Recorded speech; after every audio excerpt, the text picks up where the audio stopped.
இப்போ அந்த இருமுடியில தேங்காய் எவ்வளோ வைக்கணும் அப்படின்னு நம்ம நேற்றுக்கு பேசினோம். ஒரு தேங்காய் முத்திரைக்காய், நீங்கள் வீட்டில் ஒரு தேங்காய் கர்ப்பசாமிக்கு உடச்சிட்டு போயிடுறீங்க. இந்த இருமுடி பையில் வைக்க வேண்டிய விஷயம் ஐயப்பனுடைய அபிஷேக சாமான்கள். அவங்க பண்ணுறாங்களோ இல்லையோ, இது நான் இப்போ சொல்கிறது ஒரு கான்ட்ரவர்சியாக இருக்கலாம். அங்கே யாரும் மற்ற அபிஷேகம் பண்ணுறதில்ல. அதனால் அதை வந்து பிளாஸ்டிக் கவரில் தேன், அவல் எல்லாத்தையும் அடைச்சிட்டு போய் சாமிமார்கள் செய்கிற தப்புன்னு நான் சொன்னேன்ல, தவறுன்னு, அங்கே கொண்டு போய் இந்த அரிசி இருமுடியில் அரிசி போடுறாங்கல்ல, இந்த இருமுடியை நிறைக்கும் பொழுதே ஒரு முக்கியமான விஷயத்தை சுவாமிமார்கள் கவனத்தில் கொள்ள வேண்டும். யார் விரதம் இருக்காங்களோ அவங்க தான் நெய் நிறைக்கணும். நான் சொல்றது உங்களுக்கு கடினமான விஷயமா இருக்கலாம், ஆனால் இதுதான் ரியாலிட்டி, இதுதான் உண்மை. நான் சத்தியத்தை மட்டுமே பேசுகிறேன். ஐயப்பன் விஷயத்தில் பொய்யான விஷயங்களை சொல்லி, ஏன்னா ஐயப்பன்ட்ட போய் சொல்ல முடியாது. சில பேர் வேண்டிப்பான், சார் எங்கள் அண்ணனுக்கு உடம்பு சரியில்லை, எங்கள் நண்பருக்கு உடம்பு சரியில்லை, எங்கள் நண்பருடைய ஒய்ஃபுக்கு உடம்பு சரியில்லை, நான் ஒரு முத்திரை தேங்காய் நான் எடுத்துக்கிறேன், எக்ஸ்ட்ரா தேங்காய் அவங்களுக்காக எடுத்துக்கிறேன். நிறைய பேர் வேண்டிப்பீங்கல்ல, இந்த நிகழ்ச்சியை பார்ப்பவங்களுக்கு தெரியும், பார்க்குறவங்களுக்கும். அவங்க வேண்டும் போது அவங்க என்ன சொல்லுவாங்க தெரியுமா? எனக்கு வந்து 15ஆம் தேதி நான் சபரிமலை கிளம்புறேன், நீ அங்கே வந்துடு, கோவிலுக்கு வந்துடு, அங்கே நெய் நிறைச்சி கொடுன்னு சொல்லுவாங்க. நீ அவங்களுக்காக வேண்டிக்கிறது தப்பே இல்லை. உங்கள் ஃப்ரெண்டு நல்லா இருக்கணும்னு நீ ஆசைப்படுறது தப்பு இல்லை. உங்கள் அப்பாவுக்கு உடம்பு சரியில்லை, எங்கள் அம்மாவுக்கு உடம்பு சரியில்லை, அவங்களுக்காக நான் ஒரு தேங்காய் எடுத்துன்னு வரேன், நெய் எடுத்துன்னு வரேன், நீ வேண்டிக்கிறது தப்பு இல்லை. ஆனால் யார் விரதம் இருக்காங்களோ அவங்க மட்டும்தான் அந்த நெய்யை நிறைக்கணும், வேற யாரும் நிறைக்கக்கூடாது. உங்கள் அம்மாவே இருக்கட்டும், உங்கள் அப்பாவே இருக்கட்டும், உங்கள் அண்ணாவாக இருக்கட்டும், உங்கள் தம்பியாக இருக்கட்டும், உங்கள் ஒய்ஃபாக இருக்கட்டும், அந்த தேங்காய் நிறைக்கிற உரிமை விரதம் இருக்கும் அன்பர்களுக்கு மட்டுமே உண்டு. மற்றவங்க நிறைச்சி கொடுக்கக்கூடாது. சில பேர் இப்படி தொட்டுப்பாங்க அவங்க நெய் நிறைக்கும் பொழுது, அது தப்பு இல்லை. இப்போ அம்மாக்காக வேண்டிண்ட அப்படின்னா உன்னோட தேங்காய் நிறைக்கும் போது நீ நிறைச்சிடலாம். அவங்களுக்காக வேண்டின தேங்காயை நிறைக்கும் பொழுது உங்கள் அம்மா உன்னை தொட்டுக்கலாம், ஆனால் உங்கள் அம்மா நிறைக்கக்கூடாது, உங்கள் மனைவி நிறைக்கக்கூடாது. நீங்கள் யாருக்கு வேண்டிக்கிறீங்களோ அவங்க நிறைக்கக்கூடாது. நெய்யை நீ தான் நிறைக்கணும், உன் கையால் நிறைக்கணும். அவங்க ஒன்றா தொட்டுக்கலாம். இது நிறைய பேருக்கு தெரியாமல் விரதம் இல்லாதவர்கள் வந்து நெய் நிறைச்சி கொடுப்பாங்க. கொடுத்தா தப்பு இல்லை, ஆனால் பயன் இல்லை. நம்ம எதுக்கு பண்ணுறோம்? நமக்கு பலன் வேணும் தானே பண்ணுறோம். அப்போ பலன் இருக்காது அப்படின்னா எதுக்கு சார் அதை பண்ணுறது? அதனால் இந்த இருமுடி விஷயத்தில் இதில் கவனமாக இருக்க வேண்டும். ஒன்று, இங்கேருந்து நம்ம போகிறோம், கன்னிமூல கணபதியிட்ட இருமுடியை பிரிக்கக்கூடாது. நிறைய பேர் என்ன தெரியுமா பண்ணுறாங்க? எல்லா தேங்காயும் இருமுடியில் வச்சுருவான்.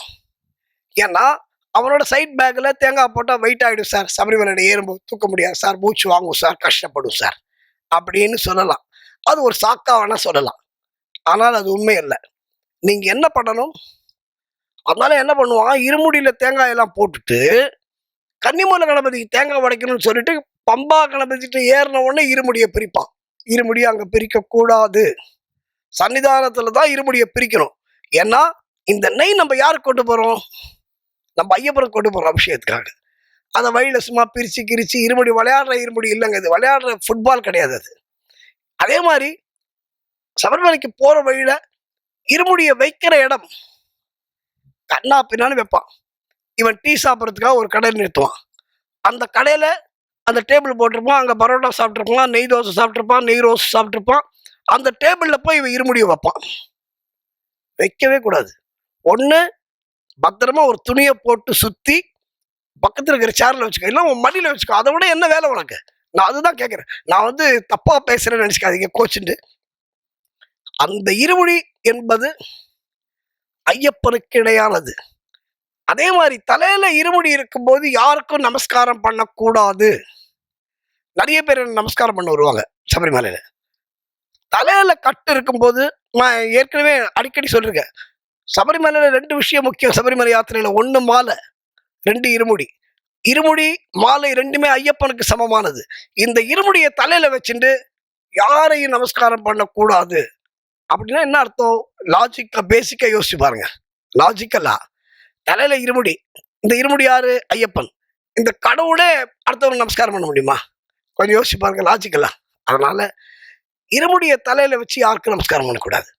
அந்த இருமுடியில இருக்கிற தேங்காய் நீ ஃபில்லப் பண்ணும்போதே, இருமுடியை கட்டும் போதே ஒரே ஒரு தேங்காய் படித்தேங்காய் அடிக்கணும்.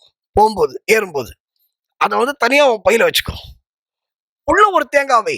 அந்த தேங்காய் யாருக்கு அப்படின்னா, வரும்போது சபரிமலை யாத்திரை முடிச்சுட்டு அபிஷேகம்லாம் முடிச்சுட்டு வரும்போது ஒரு தேங்காய் உடைக்கிறோம்ல, அப்ப சபரிமலையில நெய்யை பிரிச்சிருவோம், இருமுடியை பிரிச்சிருவோம். அப்ப பிரிச்சு அதுலேருந்து ஒரு தேங்காய் எடுத்து வரும்போது படிக்க உடைக்கலாம். உங்களுக்கு புரியும்னு நினைக்கிறேன். ஒரு தேங்காய் கருப்பண்ணசாமிக்கு உடைச்சாச்சு. அதை தவிர முத்திர தேங்காய் சபரிமலையில தான் போய் பிரிக்கணும். அதை தவிர ஒரே ஒரு தேங்காய் மட்டும் இருக்கணும். அந்த தேங்காய் வரும்போது நீ உடைச்சிட்டு வரணும். போகும்போது உடைக்க வேண்டிய தேங்காயை தயவு செய்து இருமுடியில் வைக்காதீர்கள். உங்க சைட் பேக்ல வச்சுக்கோங்க. போகும்போது உடைச்சிட்டு போகலாம். அவசர அவசரமா இருமுடியை பிரிப்பான். இந்த இருமுடியை அவசர அவசரமா பிரிக்கிறதுல என்ன பிரச்சனை இருக்கு தெரியுமா? அங்கே கூட்டம் இருக்கும் சபரிமலையில. அவசர அவசரமா பிரிக்கும் பொழுது நம்ம ஐயப்பருக்கு இந்த பொண்ணு காணிக்க வச்ச பாருங்க, அது கீழே விழுறதுக்கு வாய்ப்பு இருக்கு. முதிர தேங்காய் கீழே விழுறதுக்கு வாய்ப்பு இருக்கு. அந்த கூட்டத்தில் உன்னால தேட முடியாது.